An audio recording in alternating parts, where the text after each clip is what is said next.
It's worth it if it saves lives. Yes, this can be used to justify almost anything, for the implication is regardless of what it costs. In its most extreme form, we say, it's worth it even if it saves just one life.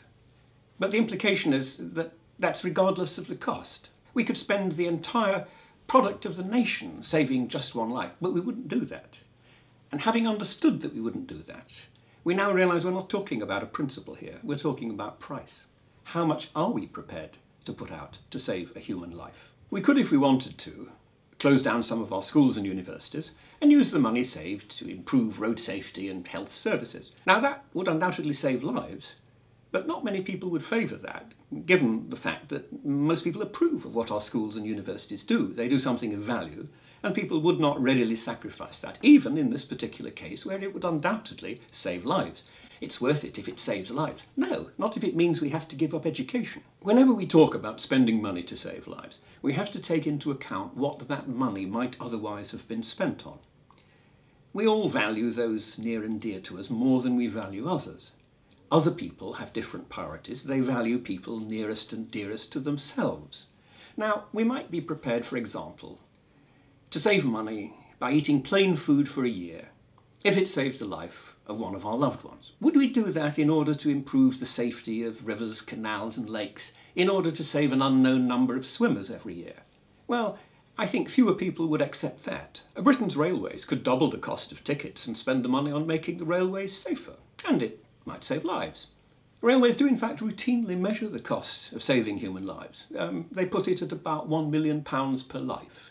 If an improvement, a safety improvement, it saves on average one life a year at a cost of 1 million, they will do it. Some years back, people used to fall occasionally out of train doors, out of moving trains, and some of them were killed. And someone came up with the idea that fitting double locks, secondary locks on the doors, would save lives, and they did a quick calculation. And they found it would save lives at the cost of about £50,000 per life. That was well within their budget, so they did it, and now trains are safer. But had it cost 100 million to save an average of one life a year, they wouldn't do it. In Britain's health service, we routinely make these trade-offs about the cost of lives. We say, do we spend the resources saving the life by extraordinary measures of a very premature born baby, or do we spend them instead on giving 2 liver transplants? We might spend it instead on chemotherapy for cancer patients. The point is that we do have to choose between these things. Despite the obvious sense behind some of these calculations, people are thought very cold-hearted if they apply this kind of calculation. I suppose the moral of the story is whatever you're proposing, however costly, however absurd it is, just claim that it's worth it if it saves lives.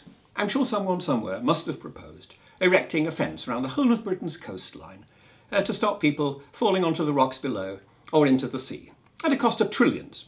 And they would say, well, it's worth it if it saves just one life, isn't it? No, it's not. Madsen Pirie showing once more that if you know your fallacies, you can win every argument.